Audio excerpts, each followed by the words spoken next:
Глава 1501. Возможность.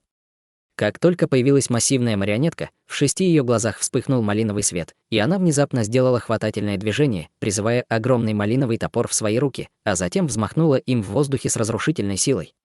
Массивный топор рухнул, словно небольшая гора, и еще до того, как он хоть что-нибудь ударил, вокруг него забурлили порывы свирепого ветра. Серебряные дуги молний внизу сильно задрожали, и казалось, что они вот-вот взорвутся. Из молний грянул звериный рык, и дуги молний внезапно переплелись друг с другом, словно они ожили. Затем они сошлись воедино, с раскатами грома формируя серебряный молниеносный меч, и пронзили воздух. С оглушительным грохотом молниеносный меч ударил по лезвию топора, после чего они оба разбились и исчезли. Затем молния сверкнула еще раз, и появилось несколько проекций лазурных когтей, каждый примерно 10 футов в длину, и все они устремились прямо к фиолетовой кровавой марионетке. Фигура в малиновой мантии, стоявшая на плече марионетки, холодно хмыкнула, глядя на это. Она открыла рот, выпустив глоток эссенции крови, а затем сделала хватательное движение, взмахнув рукой в воздухе. Шар эссенции крови превратился в багровое копье и метнулся в воздухе по его приказу. Малиновое копье мгновенно пронзило несколько проекций когтей и едва не исчезло в молнии внизу, как вдруг вспыхнул серебряный свет, и появилась проекция головы адского грозового зверя, которая сразу же увеличилась в несколько раз по сравнению с фактическим размером. Проекция открыла пасть и, поглотив багровое копье, выпустила чрезвычайно толстую дугу молнии в ответ. В полете молния превратилась в серебряного змея, но именно в этот момент малиновый свет вспыхнул в глазах фиолетовой кровавой марионетки, после чего вспыхнули 2 полоски багрового света, поразив молниеносного змея с безошибочной точностью. И молния, и полоски багрового света столкнулись и исчезли в унисон. После их первого обмена атаками фиолетовая кровавая марионетка и фигура в малиновой мантии казались равными по силе адскому грозовому зверю. Однако из кровавого тумана внезапно вырвались бесчисленные зеленые нити, мгновенно сойдясь в одном месте во вспышке зеленого света, сформировав человекоподобную фигуру, стоящую на золотом цветке. Это была никто иная, как Муцин. При этом рядом пронеслись яростные инские ветры, и появилась седовласая красавица. У них обоих были серьезные выражения на лицах, пристально глядя на проекцию головы зверя. При виде этого на лице проекции появилось свирепое выражение, после чего внизу яростно сверкнула молния, и появилась другая подобная проекция, за исключением того, что она была немного меньше, а рог на ее голове был немного тоньше, чем у первой проекции. При виде этого выражения лица седовласой красавицы стало еще мрачнее, и она пробормотала: подумать только, что здесь было 2 адских грозовых зверя. Для меня всегда было загадкой, почему господин Даосист Чжу погиб здесь, но теперь все стало понятно. Какой смысл думать о таких вещах в такое время? Божественный эликсир здесь связан с духовной веной в этом месте, поэтому мы должны дать Лю Цзу больше времени, чтобы он разорвал эту связь и получил эликсир. У нас троих нет другого выбора, кроме как рисковать жизнью, холодно хмыкнула фигура в малиновой мантии, по-видимому, будучи в довольно мерзком настроении. Муцин и седовласая красавица переглянулись между собой, услышав это. Позиция человека в малиновой мантии не была такой уж странной. В конце концов, любой из них пришел бы в ярость, если бы их воплощение было уничтожено при необъяснимых обстоятельствах. Господин Дисюй, твое воплощение было уничтожено до того, как вернулся адский грозовой зверь, так что должна быть замешана третья сторона. Они либо остались снаружи, чтобы устроить нам засаду, как только мы ушли, либо они тоже вошли в это место. Возможно, они прямо здесь, в этом зале, наблюдают за нашей битвой против этих 2 адских грозовых зверей, сказала Муцин с холодным светом в глазах. И что с того? Мы слишком заняты битвой с этими зверьми, чтобы беспокоиться о чем-то еще. Кстати, я уже давно не могу обнаружить метку, которую я поместил в тело этого ханя, так что он, похоже, его действительно убил другой адский грозовой зверь. Это настоящий позор, вздохнула седовласая красавица. То, что адский грозовой зверь вернулся так быстро, указывает на то, что хань, бесполезный сопляк, определенно мертв, поэтому сейчас нет смысла думать о нем. Первым делом нам нужно разобраться с этими адскими грозовыми зверьми. Хотя они и не очень умны, с их способностями элемента молнии нам чрезвычайно сложно иметь дело. Только господин Даосист Лю Цзу из всех нас не восприимчив к силам молнии, но он также единственный, кто может перерезать духовную вену, поэтому нам не остается только ничего другого, кроме сражаться в меру наших способностей. Что касается тех, кто убил мое воплощение снаружи, они явно слишком напуганы, раз до сих пор не показали себя, поэтому они явно недостаточно сильны, чтобы мы могли беспокоиться о них. Мы должны быть немного более осторожными, чтобы нас не поразили какие-либо скрытые атаки этих трусов, холодным голосом сказала фигура в малиновой мантии. Внезапно одна из проекций головы зверя перед ними внезапно резко увеличилась в размерах и, раскрыв пасть, бросилась к 3 демоническим монархам. Тем временем другая проекция опустила голову, и ее рог вспыхнул ослепительным светом, выпустив несколько толстых молний в сторону троицы. В то же время 2 адских грозовых зверя внизу призывали свои силы молнии, создав больше шаров серебряных молний, безумно швырнув их в кровавый туман. Седовласая красавица изменилась в лице, и позади нее возникла массивная призрачная проекция с растрепанной шевелюрой. Изо рта проекции вырывались порывы яростных иньских ветров, а из тела Муцин вырвалось бесчисленное количество лазурных нитей. Ни один из них не осмеливался быть небрежным и беречь силы в этой опасной ситуации. Фигура в малиновой мантии продолжила стоять на месте, а фиолетовая кровавая марионетка под его ногами раскрыла все 6 глаз настолько широко, насколько могла, и снова выпустила 6 столпов багрового света. В то же время кровавый туман внизу рванулся вниз и яростно хлынул, устремившись в отместку к шарам молний. Таким образом, ожесточенная битва между 3 демоническими монархами и 2 адскими грозовыми зверьми совершенно не близилась к концу. Падающий кровавый туман и мощные вспышки молнии снова окутали 3 демонических монархов, в то время как Хань Ли стоял у входа в зал, нахмурив брови.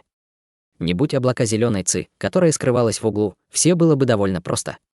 Все, что ему нужно было сделать, это броситься туда, пока демонические монархи и адские грозовые звери были поглощены битвой, а затем спасти 2 женщин и совершить побег. Очевидно, что все демонические монархи высоко ценили божественный эликсир адской реки, поэтому было очень маловероятно, что они рискнули бы поставить под угрозу все свои планы, преследуя его. Однако, когда там висело таинственное облако зеленой ци, главной заботой Хань Ли было то, что оно может вмешаться, как только он начнет действовать. В таком случае у него были бы большие неприятности. Хань Ли не хотел идти на такой риск, поэтому его мысли быстро искали жизнеспособную альтернативу. По прошествии времени адские грозовые звери и демонические монархи начали раскрывать все больше и больше своих способностей, и битва стала чрезвычайно напряженной. 2 адских грозовых зверя, казалось, знали, что демонические монархи старались выиграть время для Люцзу, поэтому чем дольше длилась битва, тем более жестокими и разочарованными они становились. Таким образом, их атаки также становились все более мощными, и каждая молния, исходящая из их рогов, становилась в несколько раз толще, чем они были в начальной фазе битвы. С каждым ударом молнии один из демонических монархов наверняка был вынужден отступить на несколько шагов, и было совершенно ясно, что эти 2 зверя имели существенное преимущество. Однако победить демонических монархов и изгнать их из этого места за короткое время было для них все еще чрезвычайно сложной задачей. Хань Ли окинул взглядом ситуацию прищуренными глазами и слегка поднялся в воздухе. Независимо от того, что произойдет, ему сначала нужно было сблизиться с Юань-Я и Ян-Ли. После этого он решил действовать по ситуации. В любом случае, он должен был спасти этих 2 женщин. Чтобы не сорвать прикрытие, Хань Ли, естественно, двигался очень медленно. Все существа в зале намного превосходили его с точки зрения уровня культивации, и даже после использования его талисмана невидимости все еще оставалась очень высокая вероятность того, что его можно будет обнаружить, если существо стадии интеграции тела сосредоточит свое духовное чутье рядом с ним. К счастью, демонические монархи и адские грозовые звери были слишком заняты битвой, чтобы обыскивать зал своим духовным чутьем. Таким образом, Хань Ли, обогнув битву в зале, смог приземлиться рядом с 2 женщинами и вздохнул с облегчением, немедленно переключив свое внимание на Юань-Я. На таком близком расстоянии Хань Ли мог определить, что на нежной коже ее лица была серия едва заметных малиновых линий. Эти малиновые линии были тонкими, как прядь волос, и без его глаз духовного прозрения, которые еще больше усиливали его зрение, он бы даже не смог их увидеть, несмотря на то, как близко он стоял к 2 женщинам. При виде этого Хань Ли нахмурился. Эти 2 женщины были ограничены использованием каких-то странных кровавых талисманов, и было совершенно ясно, что это был тип чрезвычайно мощной злой техники, поэтому и его божественная дьявольская молния, и поглотивший небесное пламя дух, скорее всего, будут весьма эффективными. Вот. Тем не менее, он разместил своего поглотившего небесное пламя духа у входа, поэтому его божественная дьявольская молния была единственным доступным ему инструментом для снятия этого ограничения. Конечно, сейчас было не время действовать. Если бы он нарушил это ограничение сейчас, его бы немедленно обнаружили, а он не мог позволить себе этого в данный момент. Помня об этом, Хань Ли отвел взгляд и перевел внимание на облако зеленой ци. Эта штука определенно имела какое-то отношение к этим призрачным существам снаружи, и Хань Ли ни на секунду не верил, что это просто нейтральный наблюдатель. Он определенно выжидал подходящее время для удара, поэтому ему оставалось только сражаться с этим таинственным зеленым туманом в состязании на терпение.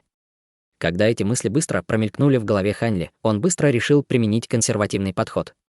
Более того, наиболее важным фактором, который следует здесь принять во внимание, было то, что самого могущественного существа среди демонических монархов земной бездны, Лю Цзу, все еще нигде не было видно. Прежде чем выяснить местонахождение Лю Цзу, Ханьли определенно не осмелился бы пойти на какой-либо безрассудный риск. Таким образом, Ханьли отвернулся от облака зеленой ци и пристально посмотрел на странный пруд в зале, задаваясь вопросом, нет ли Лю Цзу глубоко внутри этого пруда. В конце концов, этот пруд был единственным местом, где можно было спрятать в этом дворце. К сожалению, туман, витающий вокруг пруда, мог лишать человека духовного чутья, поэтому Ханьли не смог понять ситуацию внутри пруда. Он мог только чувствовать, что белый туман наполнен обильной духовной ци невероятной чистоты. Он чувствовал себя так, как будто просто вдохнув немного этого тумана, можно было бы сэкономить несколько дней тяжелой культивации. Вот почему Ханьли сразу же определил, что вода в этом пруду была так называемым божественным эликсиром адской реки. Ханьли поначалу был очень озадачен, недоумевая, почему демонические монархи не могли просто зачерпнуть эликсир в пруду и сбежать. В конце концов, несмотря на то, насколько могущественны два адских грозовых зверя, они не могли помешать демоническим монархам заполучить божественный эликсир, особенно когда они находились прямо над прудом. Однако после короткого размышления Ханьли быстро понял. Вокруг пруда либо были установлены мощные ограничения, которых опасались даже демонические монархи, либо требовалось выполнить какое-то другое предварительное условие, чтобы они могли попытаться получить эликсир. Возможно, отсутствие Лю Цзу как-то связано с этим. Имея это в виду, Ханьли еще больше сосредоточился на ожидании дальнейшего развития ситуации. Таким образом, он остановился рядом с двумя женщинами, ожидая исхода битвы над зеленым прудом или действия облака зеленой ци. Несмотря на то, что он не мог слишком долго подавлять метки на своем теле, по интенсивности битвы, бушующей в зале, было совершенно очевидно, что она не продлится слишком долго. Возможность могла представиться в любой момент. Конечно же, через короткое время два адских грозовых зверя наконец потеряли терпение и начали по-настоящему атаковать изо всех сил.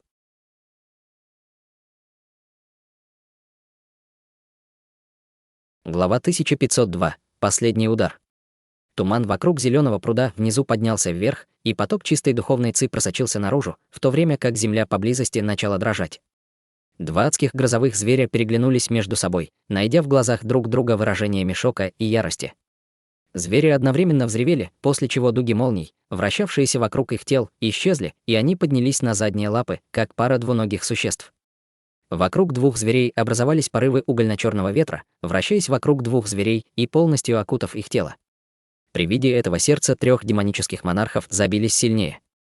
Обладая обширным боевым опытом, они знали, что ничего хорошего дальше не случится, эти два адских грозовых зверя явно готовились раскрыть какую-то мощную способность. Таким образом, седовласая красавица тут же тихонько вскрикнула, и ее белые локоны внезапно выросли до невероятной длины, и она взметнула их в воздух. Бесчисленные полосы белого света вырвались вперед, скрывая порывы черного ветра. Эти полосы белого света были прямыми, как стрелы, и, казалось, обладали огромной проникающей силой. Тем временем Му Цин сделала печать заклинания руками, и из ее тела вырвался яркий лазурный свет. Вокруг нее появились проекции цветов, которые затем расплылись и превратились в разноцветные светящие кольца. Края этих колец были необычайно тонкими, и все они беззвучно струились по воздуху вместе с полосами белого света, создавая ужасающее зрелище. Однако затем последовала неожиданная сцена. Два зверя не сделали ничего, чтобы подготовиться к приближающейся атаке, просто позволив ей ударить по черным ветрам, бушующим вокруг их тел. Грянул пронзительный лязг, похожий на металлический скрежет, и все атаки были отражены, как если бы они попали в неразрушимую стену. Обе женщины запнулись при виде этого. Прямо в этот момент черные ветры рассеялись, открыв пару зловещих человекоподобных демонических зверей, каждый из которых был около 100 футов высотой. У каждого из двух демонических зверей был по одному рогу на голове, а также серебряная чешуя по всему телу, что указывало на то, что это были все те же адские грозовые звери. Однако форма их конечностей и тел очень напоминала человеческие. Еще больше демонических монархов встревожило то, что как только два зверя появились в своей человеческой форме, они немедленно начали делать печати заклинания, при этом каждый из них изо рта выплюнул странный предмет. Один из них представлял собой небольшой черный флаг, мигающий черным светом, а другой представлял собой замысловатый диск, излучающий яркий белый свет. Фигура в малиновой мантии была первой, кто понял, что они задумали, и поспешно закричал: «Остановите их! Они пытаются активировать ограничение, оставленное росой падёнок». Затем он немедленно взмахнул рукавами по воздуху, выбросив пару коротких мечей, длина каждого из которых составляла всего несколько дюймов, и они оба полетели к двум сокровищам, вызванным адскими грозовыми звери, в виде полосок багрового света.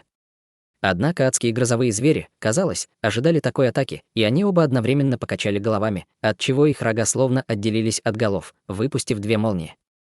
Молнии, появившиеся из двух рогов, с грохотом столкнулись с полосами малинового света, и огромная сила молнии мгновенно сокрушила два коротких меча своей разрушительной мощью. Эти рога были самыми твердыми частями тела этих двух зверей, и они культивировали их бесчисленное количество лет, поэтому не было удивительного в том, что они с легкостью уничтожили духовные мечи фигуры в малиновых одеждах. Однако в следующий момент оба рога исчезли, и с раскатом грома снова появились в нескольких десятках футов перед фигурой в малиновой мантии, а затем устремились вперед с поразительной скоростью. Два адских грозовых зверя, казалось, определили, что фигура в малиновой мантии была самой слабой из трех, поэтому они решили объединить свои силы, чтобы убить ее первой. Сердце человека в малиновой мантии содрогнулось от шока, но летящие к нему рога были слишком быстрыми, чтобы он смог уклониться. Таким образом, ему не оставалось ничего другого, кроме как окутать свое тело малиновым светом, из которого вырвалась пара малиновых теней для собственной защиты. Это были не что иное, как кровавые марионетки, которые он усовершенствовал. Сразу после этого его мантия вздулась, покрывая себя малиновым световым барьером. Две кровавые марионетки были довольно мощными, но два рога внезапно слились в один, образуя острый молниеносный шип, который с легкостью проткнул тело двух марионеток и продолжил движение к фигуре в малиновой мантии. Малиновому световому барьеру удалось задержать удар молнии только на долю секунды, а затем рог проткнул его, словно был фигурой из папье-маше.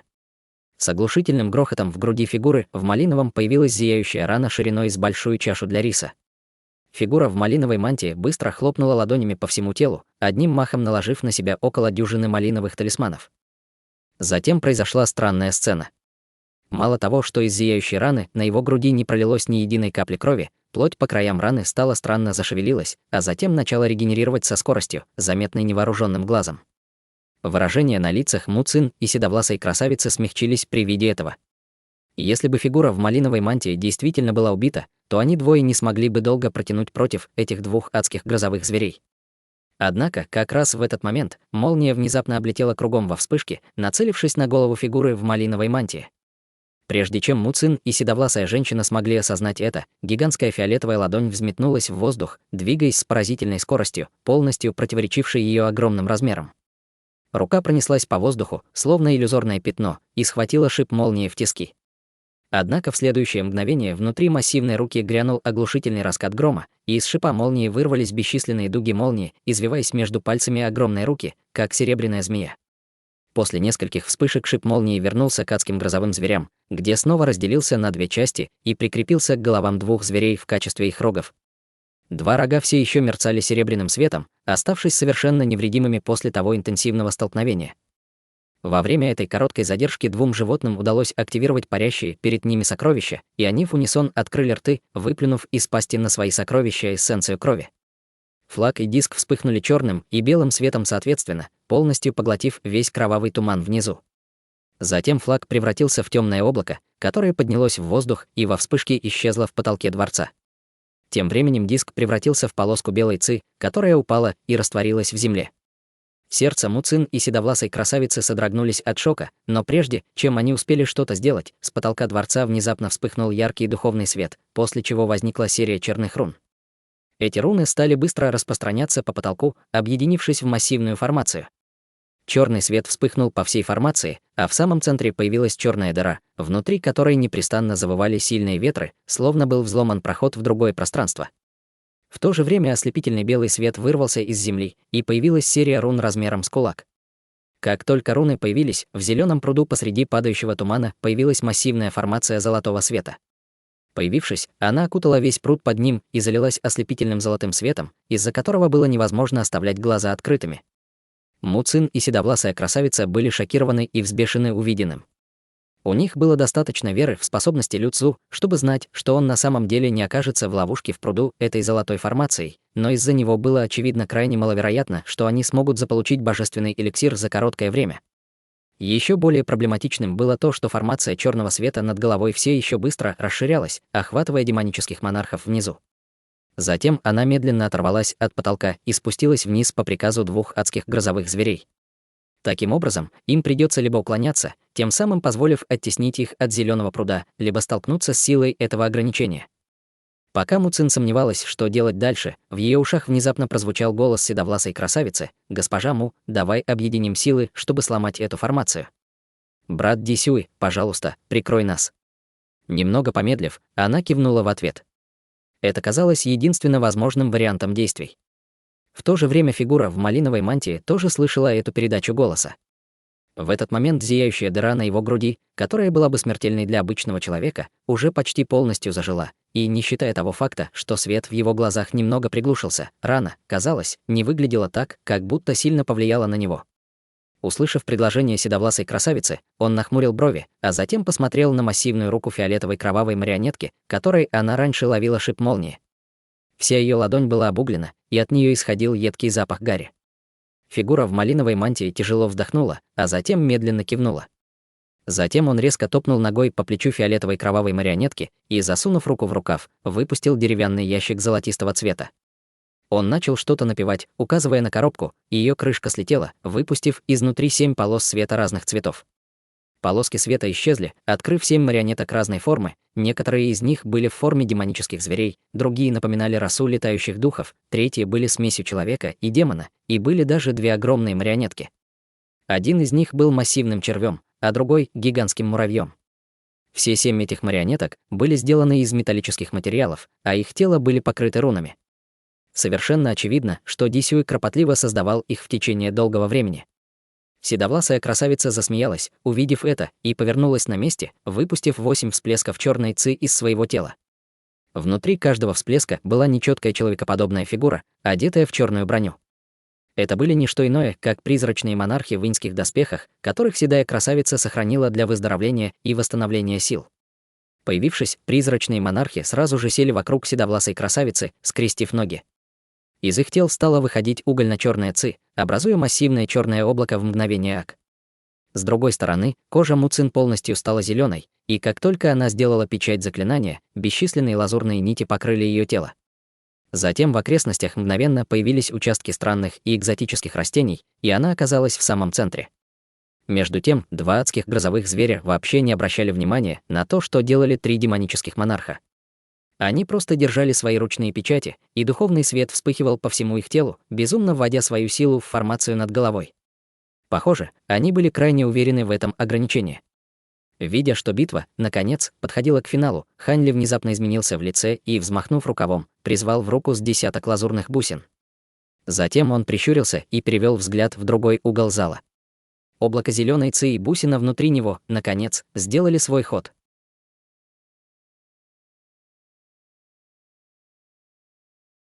Глава 1503. Время нанести удар. Синий свет замерцал в глазах Ханли, пристально глядя на зеленую тень, и бусина внезапно исчезла из зеленой ци прямо перед его глазами. Даже с его глазами духовного прозрения он не смог отследить ее местонахождение. Сердце Ханли забилось быстрее при виде этого, и он поспешно высвободил свое духовное чутье, чтобы охватить территорию радиусом в несколько десятков футов. Меньше всего он хотел, чтобы бусина подкралась к нему и начала внезапную атаку. Хотя это было крайне маловероятно, ему все же пришлось принять все возможные меры предосторожности. Хань Ли повернулся, чтобы взглянуть на 2 женщин рядом с ним, а затем бросил взгляд на непрекращающуюся жестокую битву и рефлекторно сжал в руках свои молниеносные бусины. Несмотря на то, что он через всякое прошел на своем пути культивации, он все еще был чрезвычайно напряженным и нервным. Он знал, что у него будет только один шанс спасти этих 2. Если он выйдет из формации, то этот дворец будет его последним пристанищем, и более 1000 лет кропотливой культивации пропадут даром.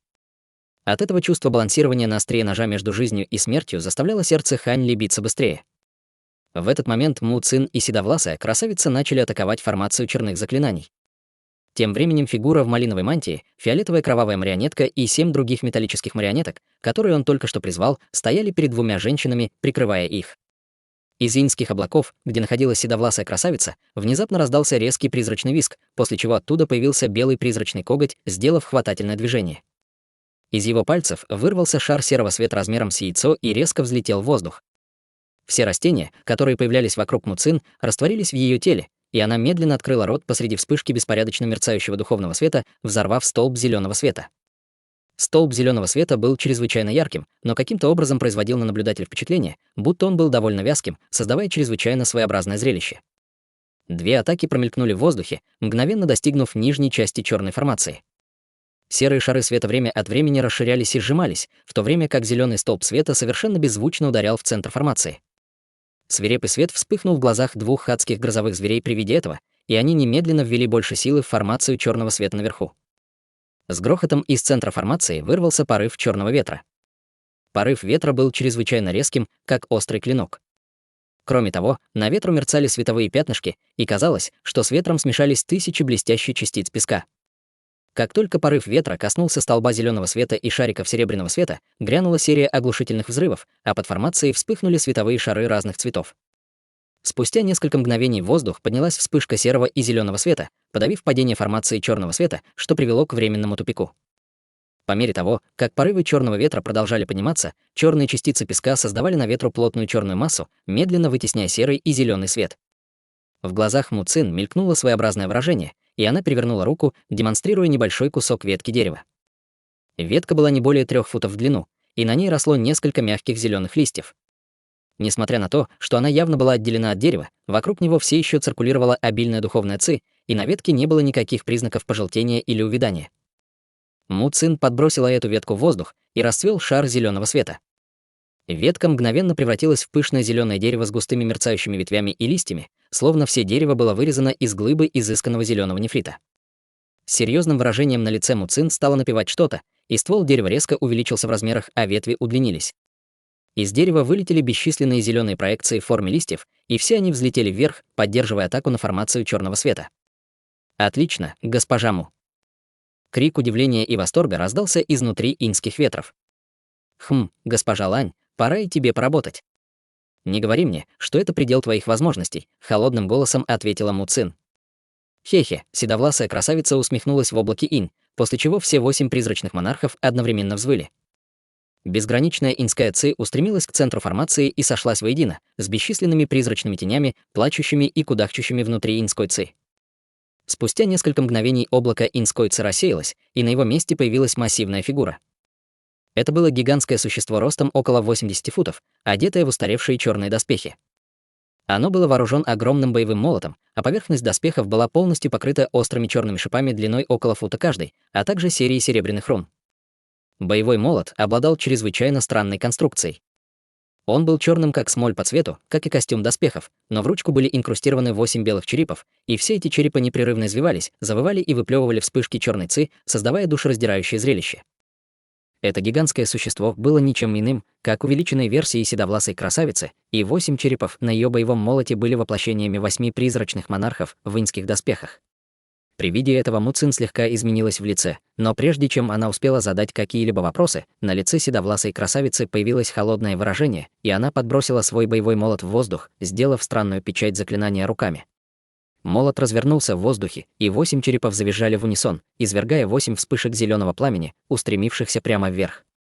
Таким образом, иньское пламя и проекции зеленых листьев соединились друг с другом, охватив всю черную формацию вверху, тем самым снова полностью остановив ее импульс. Однако 2 адских грозовых зверя нисколько не волновались, увидев это. Оба они просто издали несколько резких криков в воздух над собой, после чего их тела немного расширились, и они подняли руки высоко над головой. С раскатами грома снова появились бесчисленные серебряные нити. Они звенели вдоль их рук, превращаясь в массивные молнии, устремившиеся вверх, чтобы исчезнуть в формации черного света. Внезапно из формации раздался оглушительный грохот, и она внезапно увеличилась почти в 2 раза по сравнению с первоначальным размером. В то же время частицы песка в черном ветре увеличились в несколько раз, и формация снова смогла одержать верх. Седовласая красавица и Му Цин были ошеломлены этим и поспешно раскрыли новые способности. Одна из них выплюнула полный рот эссенции крови, а другая подняла голову и взревела от ярости. В результате их магические силы получили усиление, что позволило им еще больше усилить силу выпущенных на волю сокровищ. Таким образом, проекция листьев и иньское пламя были значительно усилены, но 2 демонических монарха все еще не могли полностью остановить спуск формации. Обе они резко изменились в лицах при виде этого. Оказалось, что это ограничение действительно было слишком сильным для них. Му Цин глубоко вдохнула и, повернувшись в фиолетовой кровавой марионетке, крикнула: «Помоги нам, брат Ди Сюэ!». Если эта штука упадет на нас, у нас будут большие проблемы. Фигура в малиновой мантии, стоящая на вершине фиолетовой кровавой марионетки, ничего не сказала в ответ, но 7 металлических марионеток, которые она призвала, внезапно вылетели в виде 7 полос света, устремившись прямо на 2 адских грозовых зверей. Формация черного света действительно была довольно мощной, но его силы были бы серьезно ограничены, если 2 зверя не контролировали его напрямую. Таким образом, 7 марионеткам не нужно было вступать в прямую битву с 2 зверьми, им нужно было отвлечь 2 зверей, тем самым лишив их возможности полностью сосредоточиться на формации. Когда 7 полос света устремились к 2 адским зверям молнии, холодный свет вспыхнул в глазах зверей, и они сделали другую печать заклинания руками. Внезапно позади них появилась массивная черная дыра диаметром около 100 футов. 2 адских грозовых зверя качнулись, и их тела мгновенно распылись, покинув область, окруженную черной дырой. Сразу после этого из центра черной дыры раздался грохот, и вырвалось со скоростью молнии огромное пространство черного света, сметая всех приближающихся марионеток. Затем произошел удивительный поворот событий. Все 7 марионеток внезапно исчезли в полоске черного света и снова появились прямо перед черной дырой, а затем были втянуты внутрь и исчезли во вспышке черного света. Все демонических монархи затаили дыхание от увиденного. 2 адских грозовых зверя победоносно зарычали и быстро сделали другую печать заклинания, в результате чего черная дыра расплылась и исчезла на месте. Громовой рев ярости немедленно вырвался изо рта фигуры в малиновой мантии, ясно указывая на то, что он был чрезвычайно взбешен необъяснимой потерей этих 7 марионеток. Он немедленно положил руку себе на затылок, и малиновая ци хлынула вперед, образовав массивный малиновый шар прямо перед ним. Фигура в малиновой мантии взмахнула рукой, по-видимому, чтобы атаковать адского грозового зверя этим багровым шаром, но прямо в этот момент Му Цин резко повернулась в определенном направлении и закричала: «Кто здесь? Покажи себя!» Еще до того, как слова сорвались с ее рта, она уже провела рукавом по воздуху в том направлении, выпустив струйку лазурных нитей, разносящуюся вперед, поражая то, что казалось пустым воздухом. Внезапно раздался слабый крик удивления, после чего взорвался шар зеленой ци. Лазурные нити мгновенно проткнули зеленую ци, но не смогли поразить ничего существенного. В следующее мгновение в воздухе над Му Цин возникли очень слабые пространственные колебания, и появилась полупрозрачная бусина. Появившись, она начала излучать мерцающий свет, заставляя всех прикрывать глаза, чтобы не ослепнуть. С громким треском бусина внезапно превратилась в 2 человекоподобные фигуры, одна из которых была белой, а другая — малиновой.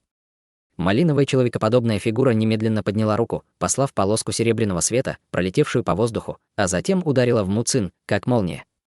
Это был серебряный клинок с гладкой зеркальной отделкой, тот самый клинок 5 драконов, человекоподобной фигурой, и, естественно, была не что иное, как марионетка в малиновых доспехах. Из-за вспышки пронзительного белого света, появившейся над головой, Му Цин была вынуждена закрыть глаза, но она уже высвободила свое духовное чутье, поэтому она могла ясно видеть все в радиусе нескольких десятков футов вокруг себя. Таким образом, она смогла спокойно отреагировать, указав пальцем на спускающийся серебряный клинок. Рядом с клинком вспыхнул лазурный свет, и из воздуха появилось бесчисленное количество лазурных нитей, переплетенных друг с другом. Некоторые из них окружали серебряный клинок световым барьером, а остальные составляли тонкую лазурную вуаль, зависшую над ним. Му Цин подготовила бесчисленное количество духовных нитей такого рода перед тем, как войти в этот дворец, готовясь к любым неожиданным атакам, которые могут быть обрушены на нее, поэтому она выглядела довольно хорошо подготовленной. Однако клинок 5 драконов был намного мощнее, чем она могла представить. Барьер из лазурных нитей вокруг клинка через секунду был прорезан, после чего клинок вонзился на лазурную вуаль.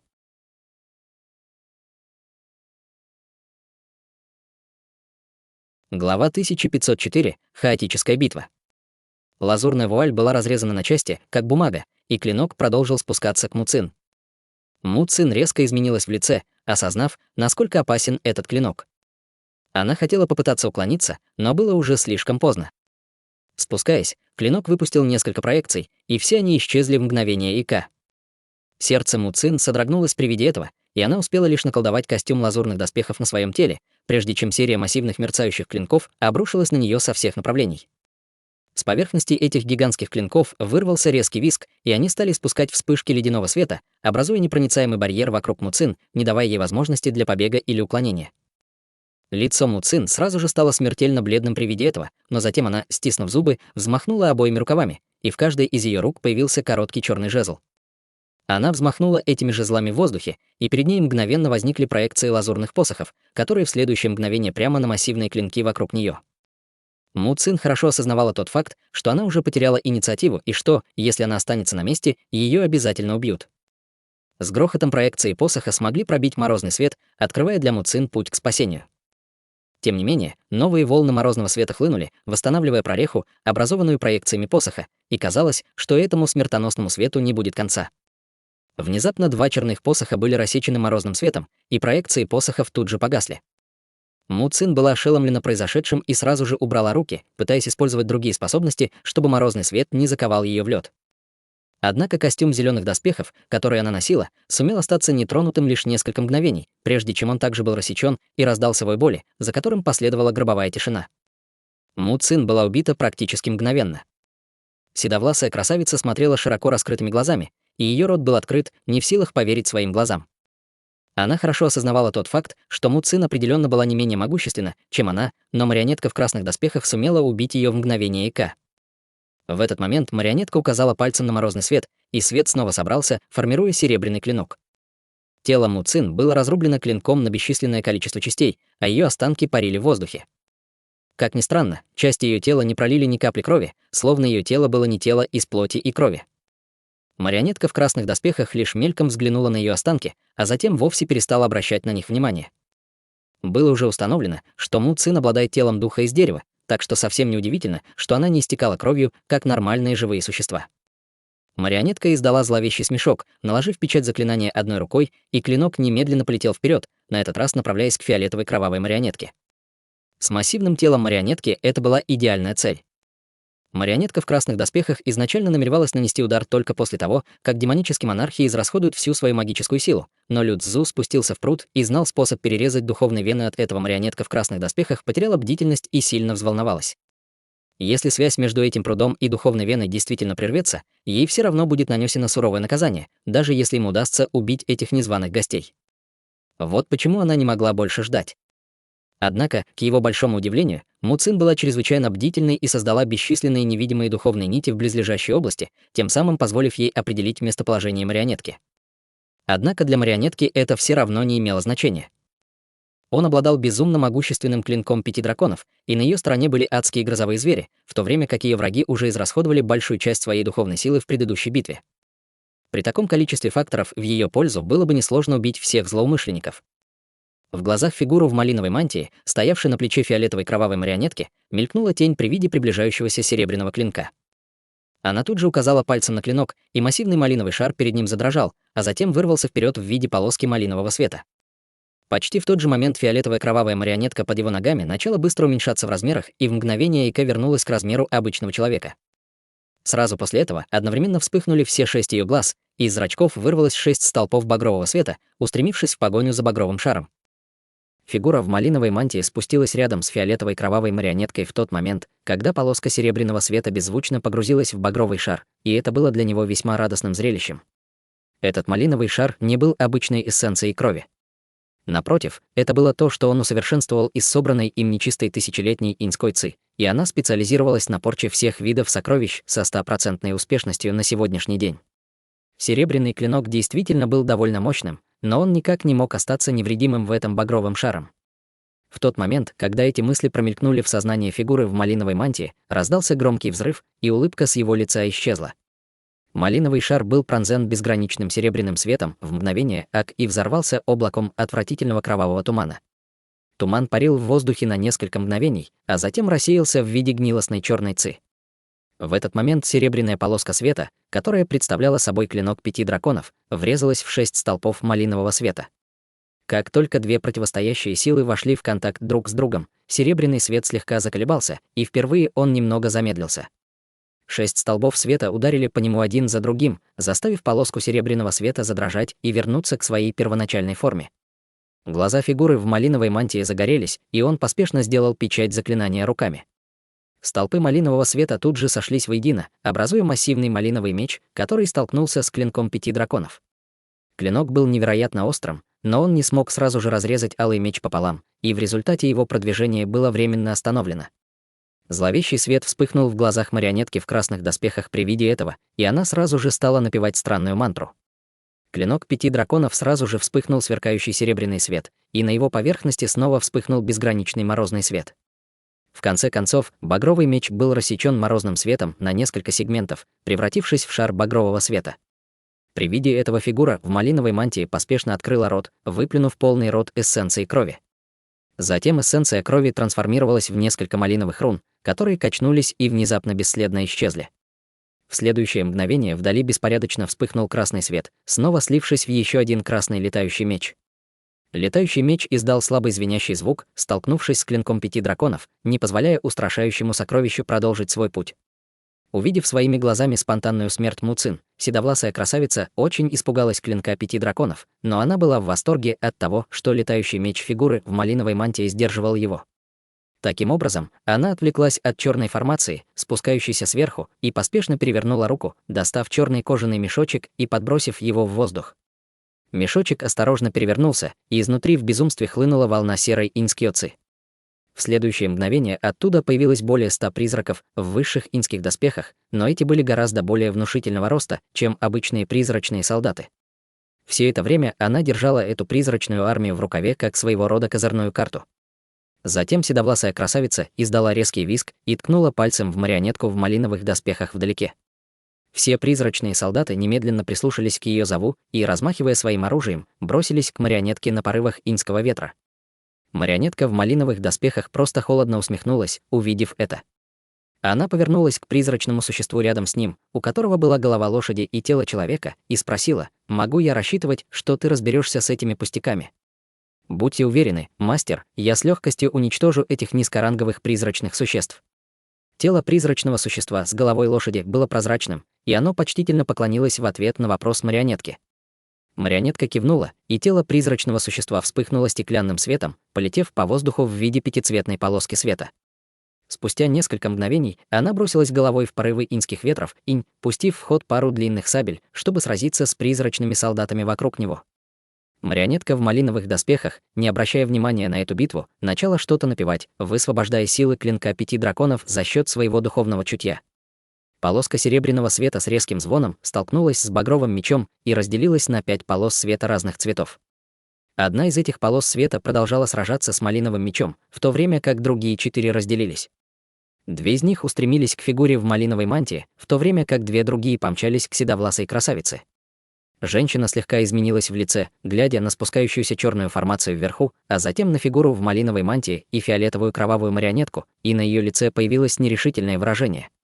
В такой ситуации явно не было надежды на победу, и она невольно подумала об отступлении. Однако прямо в этот момент из-под формации золотистого света над зеленым прудом раздался протяжный крик, после чего поверхность формации зашевелилась, заставив близлежащую землю слегка задрожать. В ее ушах внезапно прозвучал холодный голос фигуры в малиновой мантии. «Господин Люцзу скоро вернется». Седовласая красавица слегка дрогнула и, помедлив мгновение, увидела, что к ней с пугающей скоростью мчались 2 полоски света. В конце концов, она могла только смиренно вздохнуть, и за ее спиной снова появилась проекция взъерошенного призрака. Затем она сделала хватательное движение обеими руками, и огромные руки массивного черного призрака потянулись навстречу к этим световым полоскам. В то же время седовласая красавица вызвала небольшой белый костяной флаг и взмахнула им в воздухе, послав вспышку серого света, которая также устремилась к 2 полоскам света. С другой стороны, даже несмотря на то, что фигура в малиновой мантии и фиолетовая кровавая марионетка объединили свои силы, они все еще вели тяжелую битву с 2 полосами света, летевшими к ним. В этот момент в сердце седовласой красавицы нахлынуло дурное предчувствие, и она внезапно повернулась к определенному углу дворца, после чего вены на ее лбу тут же вздулись от ярости. В углу дворца, где стояли Юанья и Янли, рядом с ними появился молодой человек. Он положил руки на плечи 2 женщин, и бесчисленные тонкие дуги золотых молний потекли из его ладоней в их тело. Молодой человек был никем иным, как Ханли, и 2 женщины бесконтрольно задрожали с выражением агонии на лицах, а из их тел одна за другой выходили алые нити. «Не смей!» В шоке воскликнула седовласа красавица. Ее голос был наполнен яростью. Однако Ханли, полностью игнорируя ее гнев, просто усилил силу дуг золотой молнии, текущей в тело 2 женщин. После того, как все багровые нити были вытеснены из их тел, божественная дьявольская молния исчезла, и 2 женщины упали, потеряв сознание от мучительной боли, которую они только что перенесли. Тело Ханли вспыхнуло лазурным светом, охватив 2 женщин, а затем он устремился прямо к выходу из зала в виде полоски лазурного света.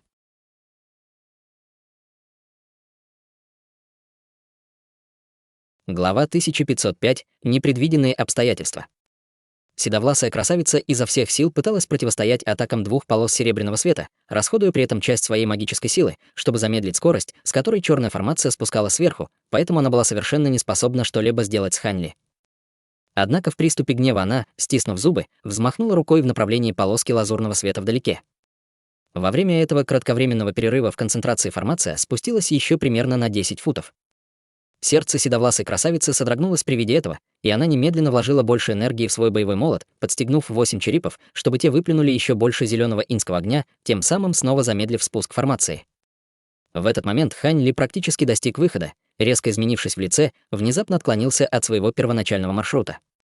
Сразу после этого в воздухе прямо над тем местом, где он был всего мгновение назад, собралась инская ци и появилась призрачная лапа, ударив вниз, как молния. В воздухе пронеслись абсолютно черные когти, около 10 футов в длину, каждый из них горел зеленым пламенем, и даже само пространство искривилось при их движении. Если бы не тот факт, что Хань Ли среагировал очень быстро и уклонился заранее, он был бы поражен этой атакой. К счастью, даже несмотря на то, что атака была невероятно мощной, вся ее сила была направлена на один удар, поэтому призрачные когти сразу же исчезли после неудачной попытки поймать Хань Ли. Хань Ли обрадовался при виде этого, но, когда он снова собирался лететь к выходу, позади него внезапно раздался резкий визг.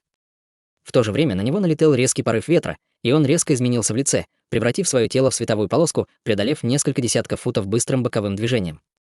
В этот момент полоска зеленого света промелькнула мимо того места, где он только что находился, а затем немедленно исчезла. Хань Ли резко сделал печать заклинания, даже не повернув головы, и замахнулся второй рукой. Из его спины сразу же вырвался яркий золотой свет, выпустив золотую проекцию с 3 головами и 6 руками, и она всё своей свирепой силой ударила всеми 6 кулаками одновременно. На доли секунды появилось 6 кулаков, но они сразу же слились в мощный порыв золотого ветра, пронесшийся по воздуху. Между тем, из его рукава вылетело около дюжины лазурных бус, вылетело из его рукава, прежде чем вылететь за ним. В то же время Хань Ли активировал своё первозданное истинное дьявольское искусство на полную мощь, и на его теле появился слой золотой чешуи. Одновременно с этим вокруг него стала вращаться черная ци, и появились черные доспехи. Как только появились черные доспехи, грянул раскат грома, и на тело Хань Ли накинулась мантия из молнии. В мгновение эка Хань Ли установил вокруг себя 3 слоя защиты. Только тогда он почувствовал себя немного увереннее, глядя назад. Однако, прежде чем он успел что-либо увидеть, он услышал, как позади него грянул ужасающий взрыв, после чего мощная ударная волна прокатилась по воздуху во всех направлениях. Примерно в 300 футах позади него золотой и зеленый свет переплелись, унося ураганные ветры, и в пронизывающем свете появилась лазурная человекоподобная фигура. Синий свет вспыхнул в глазах Хань Ли, и только тогда он смог опознать человекоподобную фигуру позади себя. В результате этого открытия на его лице появилось недоверчивое выражение. «Невозможно!» — воскликнул Хань Ли. Человекоподобная фигура взмахнула рукавами в воздухе и пробилась сквозь сильный ветер. Однако в этот момент ее достигли и лазурные молниеносные бусины. Человекоподобная фигура холодно хмыкнула и снова провела рукавом по воздуху, послав вспышку света, отбросив невзрачного лазурного зверя в сторону. Конечно, она совершенно недооценила силу этих молниеносных бусин. Как только луч света, который она выпустила, соприкоснулся с лазурными бусинами, последние увеличились до размеров колес телеги, а затем одновременно устремились к ней. С раскатом грома бусины взорвались, образуя разрушительно мощные лазурные молнии. Человекоподобная фигура была застигнута врасплох, и ее сердце содрогнулось от шока, мгновенно выпустив духовный свет из своего тела, образуя проекцию зеленого дерева вокруг нее. Несмотря на то, насколько яростно мощным было облако молний, оно было успешно сдержано проекцией дерева. Человекоподобная фигура с мрачным выражением на лице смотрела на Хань Ли. Она была никем иным, как Му Цин, которая уже должна была погибнуть. Она использовала какую-то секретную технику, чтобы спасти свою жизнь, и с тех пор пряталась в тени. Однако, когда Хань Ли снова появился, она уже не могла больше бездействовать. Таким образом, она немедленно бросилась в бой и оказалась в ловушке этого молниеносного облака в момент небрежности. Облако молний, хотя и не могло ее убить, но она не сможет выйти из него в ближайшее время. Холодок пробежал по спине Хань Ли при виде ледяного взгляда Му Цин, и его тело покачнулось, появившись у выхода. Шар лазурного света держал бессознательных Юань Яо и Ян Ли в воздухе, и он быстро махнул рукой, привлекая к себе лазурный свет, схватив их под руки. Глубоко вздохнув, у него за спиной грянул гром, и он взмахнул крыльями, собираясь сбежать из этого опасного места.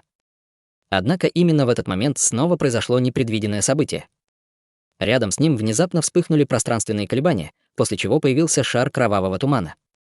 Из тумана послышался взрыв зловещего кудахтанья, и оттуда вырвалась массивная рука, вонявшая кровью и гнилью, как молния, направляясь к Хань-Ли. Малиновая рука появилась совершенно неожиданно, очень близко к его телу, поэтому, независимо от того, насколько он был быстр, у него не было возможности уклониться от нее.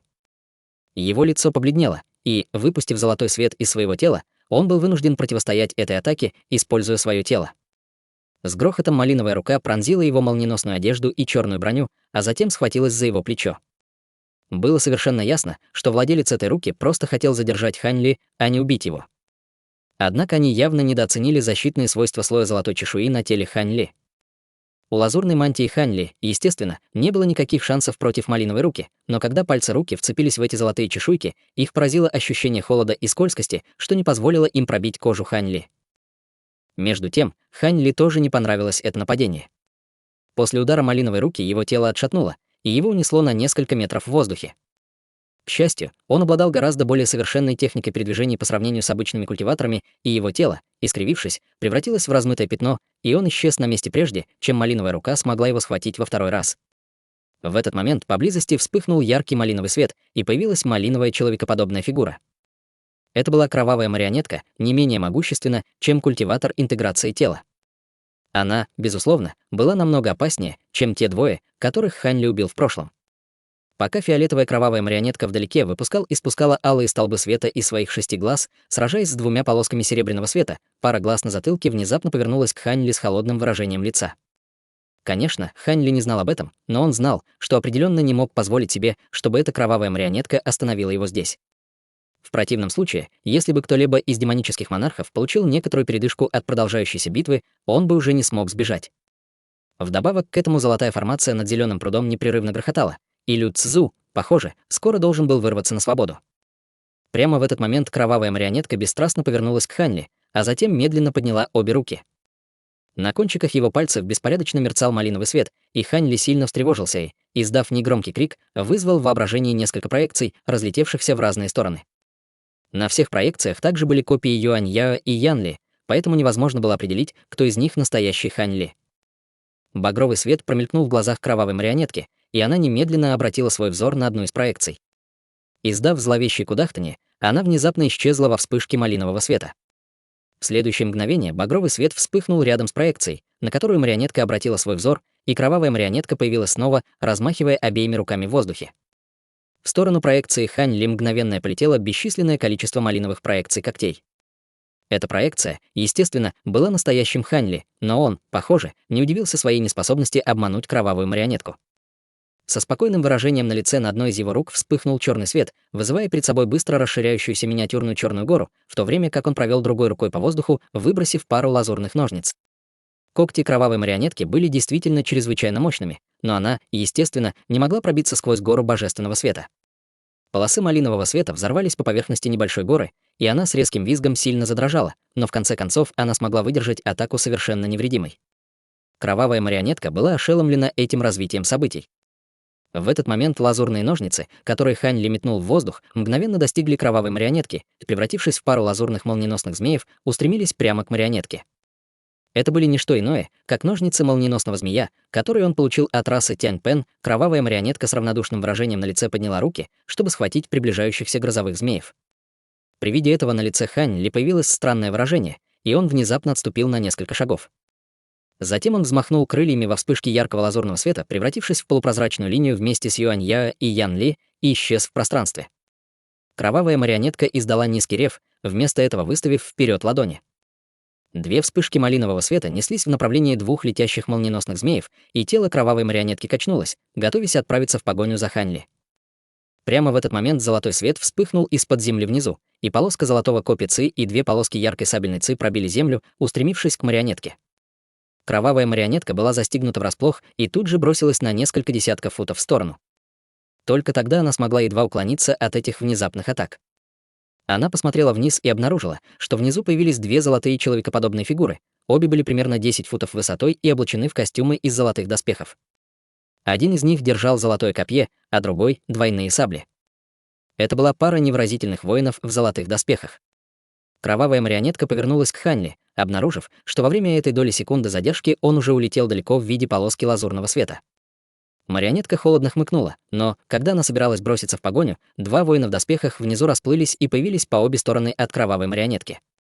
Один из них направил копье вперед, и оно превратилось в огромного золотого питона, свирепо бросившегося на нее.